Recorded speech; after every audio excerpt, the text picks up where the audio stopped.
जय गुरु जी। संगत जी, आप सब कैसे हैं? आप सब पर गुरु की मेहर, गुरु की कृपा, गुरु की ब्लेसिंग सब पर ऐसे ही बनी रहे। आप सब लोग स्वस्थ रहें, मस्त रहें और गुरु चरणों में हाजिरी लगाते रहें। तो ये संगत जी, आज मैं एक सत्संग सुना रहा हूँ। तो ये सत्संग उसी पर आधारित है कि कल वीरवार को भी मेरे साथ ऐसा हुआ कि एक मुझे बचाने के लिए 55 संगत को गुरुजी ने सेव कर दिया। हल्का फुल्का झटका लगा था, लेकिन मुझे कुछ थोड़ी सी दिक्कत हुई मेरे हाथ में, थोड़ा गर्दन में, क्योंकि मैं आगे बोनट पे खड़ा था और महाराज के भजन की पेन ड्राइव लगा रहा था। तो अचानक एक पुलिस वाला जो है बस के सामने आ जाता है हाथ दे के। तो उसने, ड्राइवर ने एकदम बहुत झटके से ब्रेक लगा दी और वो झटके से मेरे हाथ छूटे और मैं जाकर ड्राइवर की बगल में गिरा। और जो है, अगर बाई चांस महाराज ने जो है वहाँ, क्योंकि उनकी दिव्य दृष्टि ऐसी होती है, वो हमारे अंग संग रहते हैं, तो मेरा शीशे में सर नहीं लगा और कुछ ही दूरी पर मैं जाके गिरा। अगर मैं शीशे से टकराता तो शीशे से बस के बाहर होता और मेरा क्या होता। तो ऐसे करके महाराज ने कल जो है मुझे बहुत बचा लिया और हल्की फुल्की मेरी चोट आई। तो संगत जी, महाराज ऐसे हमसे कितना प्यार करते हैं और ऐसे कोई ऐसी बला थी उसको जो है इस तरह से ऐसे टाल दिया। थोड़ा सा जख्म हुआ है मेरे हाथ में और कंधे में, मगर ये संगत जी मैं बिल्कुल ठीक हूँ। ये महाराज की कृपा है, महाराज का आशीर्वाद है मेरे साथ।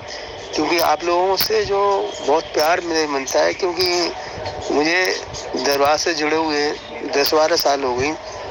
बहुत सारी चीज़ें ऐसी मैंने संगत जी देखी हैं, संगत को बोलते हुए, कहते हुए कि हमने सारी दरबार घूम के देख लिया और इस दरबार में गुरु जी के चरणों में हाजिरी लगाने से हमारा ये सब कुछ ठीक हो गया।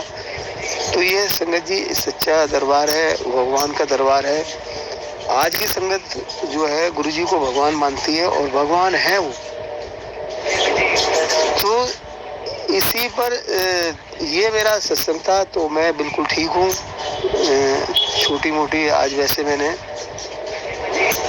एक इंजेक्शन भी लगवाया है, टिटनेस वाला। तो क्योंकि गुरुजी कहते थे कि जो डॉक्टरों का काम है वो तो करेंगे, लेकिन बाकी काम तो मेरा है ना।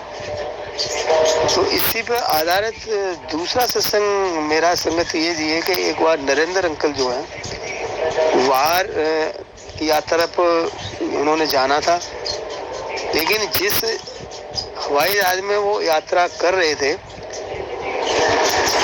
जा रहे थे, तो वो हवाई जहाज जो है क्रैश होना था। तो देखिए, महाराज ने जैसे मेरे साथ सेम हुआ कि कल मुझे बचाने के लिए महाराज ने 55 संगत को बचा दिया। नहीं तो एकदम ब्रेक लगाने से बस में कुछ भी हो सकता था। तो ऐसे ही क्या होता है कि जब नरेंद्र अंकल बाहर एरोप्लेन की यात्रा पर निकलने से पहले उन्होंने गुरुजी एम्पायर स्टेट में तब रहते थे, तो वहाँ पर जाकर के उन्होंने कहा भी चलो मैं बाहर तो जा रहा हूँ, एक बार जो है गुरुजी से मिल लूँ। तो गुरुजी ने जो वहाँ एक सेवादार था, उसको सेवादार आंटी थी, उनको कहा कि ऐसे ऐसे नरेंद्र आएगा और उसको एक मिठाई का डिब्बा ये दे देना और कह देना कि गुरुजी नहीं है। तो देखिए, अब जब वो एम्पायर स्टेट में अंकल जाते हैं तो वहाँ पर जो है वो कहते हैं मैंने गुरुजी के दर्शन करने मैं बाहर जा रहा हूँ। तब आंटी कहती है कि ऐसा है, गुरुजी ने कहा है कि नरेंद्र को ये मिठाई का डिब्बा दे देना और मतलब मेरे बारे में कुछ नहीं बताना। तो वो थोड़े निराश हुए कि मैं तो गुरुजी से आशीर्वाद लेने आया और गुरुजी ने मुझे दर्शन नहीं दिए।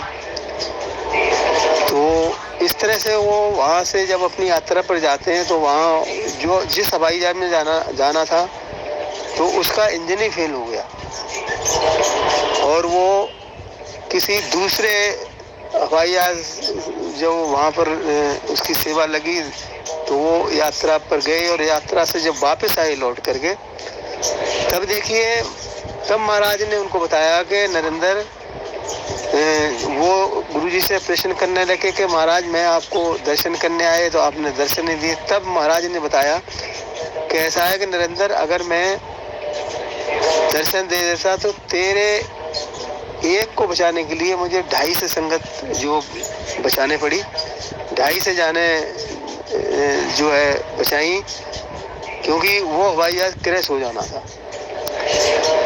तो संगत जी देखिए महाराज की ही लेना है, क्योंकि गुरुजी जो है मेरी दृष्टि में तो तीनों लोगों के मालिक हैं। क्योंकि आप संगत जी खुद सोचो, ब्रह्मा विष्णु महेश जिनके दर्शन करने आते हो तो वो क्या गुरु है। और गुरुजी ने जो जो अपने फिजिकल फॉर्म में जो जो अपने मुखारबिंद से जो जो बातें की हैं, हम वो बिल्कुल साक्षात होते हुए देख रहे हैं कि मंदिर तीर्थ स्थल बनेगा और यहाँ पर जो है जिसके दर्शन बड़े आसानी से कर रहे हो, इसी दर्शन को करने के लिए जहाँ लंबी लंबी लाइनें लगा करेंगी, तो वो नज़ारा भी हम देख रहे हैं। तो संगत जी मेरा मानना यही है कि महाराज से कुछ भी मत मांगो, सिर्फ अगर आपने उनको अपने चरणों से कनेक्ट किया है तो वो हाजिरी लगाते रहो, क्योंकि गुरुजी भोले भंडारी है, वो सब कुछ देने की क्षमता रखते हैं, लेकिन समय उपयोगी वो तय करते हैं कि कब किसको क्या देना है।